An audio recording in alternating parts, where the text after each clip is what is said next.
आपको कैसा लगा जब उत्तर प्रदेश जैसे बड़े राज्य ने होम आइसोलेशन शुरू किया और भी जगहों पर होम आइसोलेशन की पॉलिसी आ गई, क्योंकि आपकी थोड़ी निंदा भी हुई थी इसको लेकर के? हाँ, निंदा गलत हुई थी कि जनता साथ थी। और अगर उस टाइम 23 जून के आसपास की बात है, 23-24 जून के आसपास की बात है, जब केंद्र सरकार ने दिल्ली में होम आइसोलेशन बंद कर दिया था, तब तक 1 महीने से दिल्ली में होम आइसोलेशन चल रहा था। और बहुत सारे लोग जैसे आप ही हैं, पत्रकार भी बहुत सारे जो हैं होम आइसोलेशन का फायदा उठा चुके थे। उन्होंने खूब जम के आवाज उठाई, मीडिया ने खूब जम के आवाज उठाई, मीडिया ने क्रिटिसाइज किया केंद्र सरकार के उसको। तो सब लोगों ने जब आवाज उठाई तो केंद्र सरकार को ये कदम, पर मैं कई बार जब ये सोचता हूँ, अगर वो ऑर्डर वापस नहीं होता, दिल्ली के हालात वापस ठीक नहीं होते। होम आइसोलेशन, टेस्टिंग और बेड्स बढ़ाना, ये 3 पिलर्स थे हमारी पूरी स्ट्रेटेजी के। कोरोना में दिल्ली सरकार को कितना आर्थिक नुकसान हुआ है? मतलब आर्थिक नुकसान तो आप इसी से अंदाजा लगा लीजिए, महीने में लगभग 4-5 हजार करोड़ का हमारा टैक्स आता है हर महीने। अब हमारा 400-500 करोड़ का टैक्स आ रहा है, 1/10, 90% कम हो गया। तो बहुत ज्यादा आर्थिक नुकसान है, किसी तरह से अभी चला रहे हैं।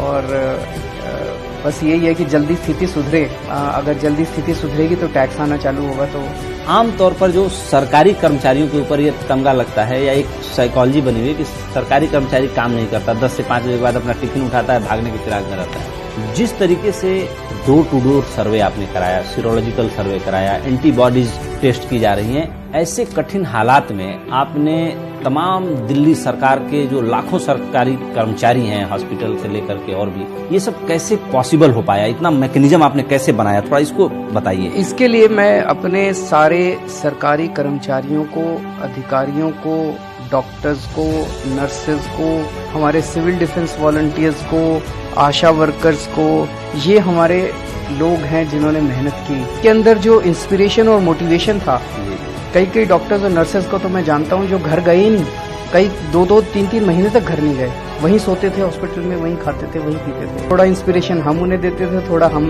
इंस्पिरेशन हम कुछ ऐसा इस कोरोना में कुछ आप ऐसा नहीं करना चाहेंगे कि ऐसे जितने लोग वो हजारों या लाखों की तादाद में हो, मुख्यमंत्री की तरफ से एक शानदार एप्रिसिएशन लेटर सबको मिलना चाहिए? मिल रहा है, कईयों को दिया है, प्रोसेस जारी है।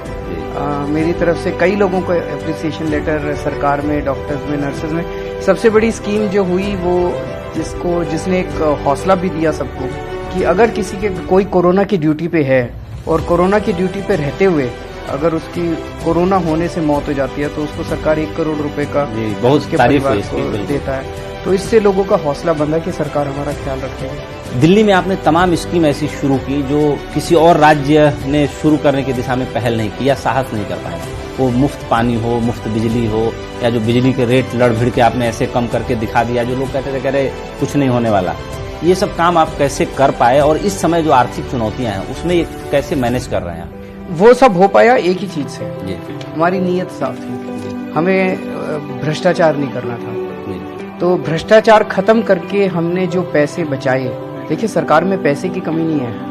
ये जो सरकारें रोना रोती रहती है, केंद्र पैसा नहीं दे रहा है, मेरा बजट नहीं बढ़ा, घाटा हो रहा है, हमें घाटा हो रहा है। सीएजी जो संस्था है, सीएजी की संस्था वो संस्था है जो अगर आपके दफ्तर में आ जाए तो आदमी की काम में लग जाता है, पता नहीं क्या निकल आएगा।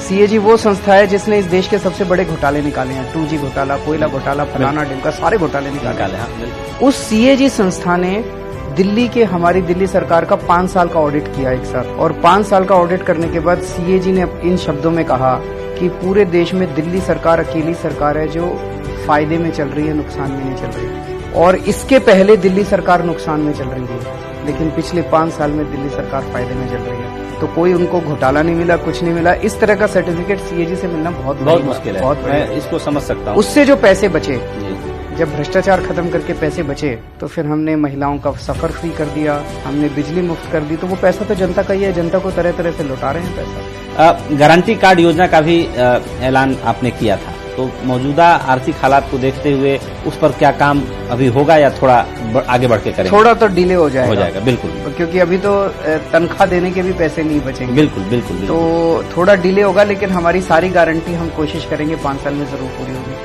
शिक्षा को लेकर के दिल्ली में जो आपने वो किया, पहले तो आपको मुबारक हो कि सरकारी स्कूलों का रिजल्ट 98%।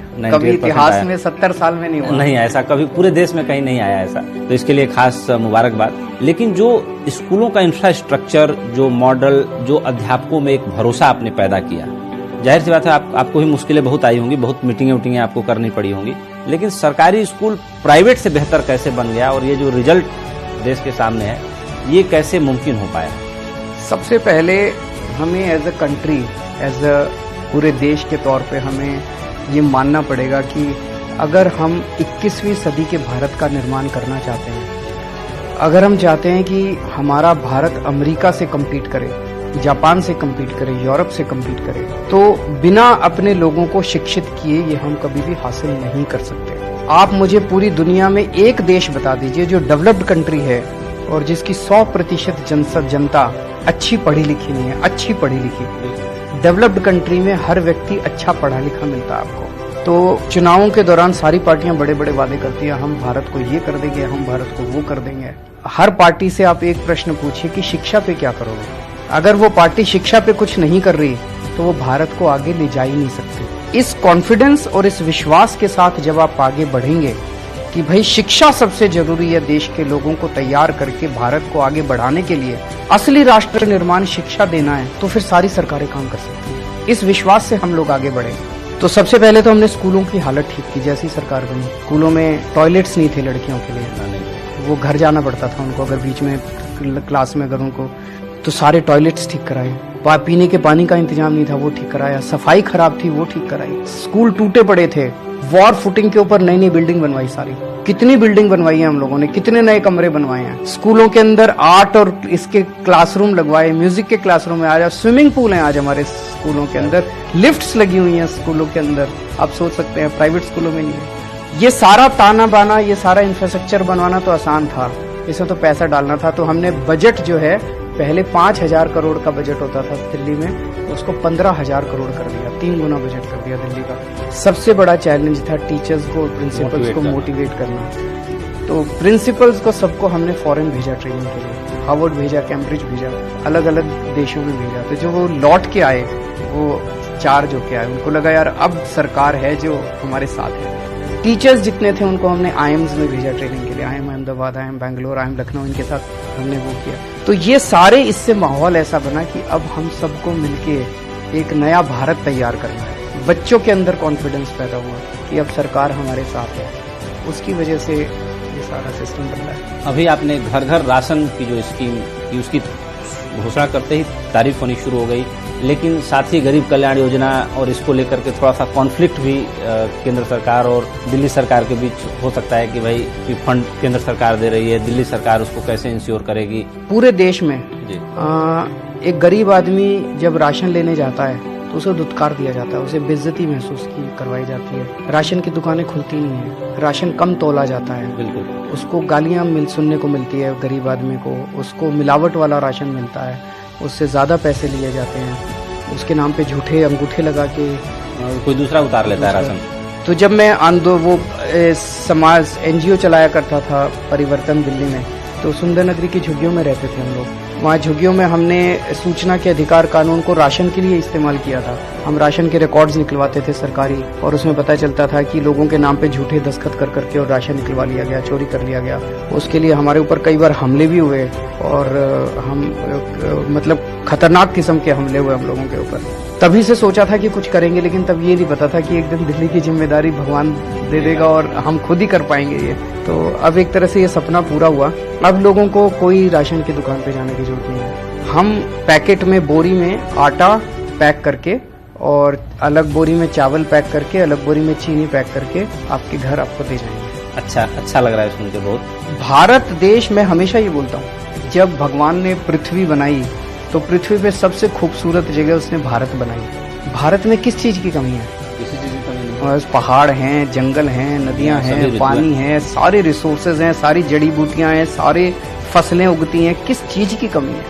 सब कुछ दिया भगवान ने। और जब भारत ने इंसान बनाया तो सबसे इंटेलिजेंट इंसान उसने भारत में बनाया। यही लोग जब विदेशों में जाते हैं, चाहे गूगल ले लो, ये ले लो, ये ले लो, जितनी मल्टीनेशनल कंपनियां सारे टॉप पे आपको भारत के लोग बैठे हैं। लेकिन जब हम भारत में आते हैं तो कुछ गड़बड़ हो जाती है। भारत पिछड़ा क्यों है? भारत पिछड़ा हो ही नहीं सकता। सारे रिसोर्सेज, इतने इंटेलिजेंट लोग, हमारी व्यवस्था खराब है। इस व्यवस्था को ठीक करना पड़ेगा हम सबको मिलकर। और मेरा अपना दिल कहता है कि भारत दुनिया का नंबर 1 देश बन सकता है।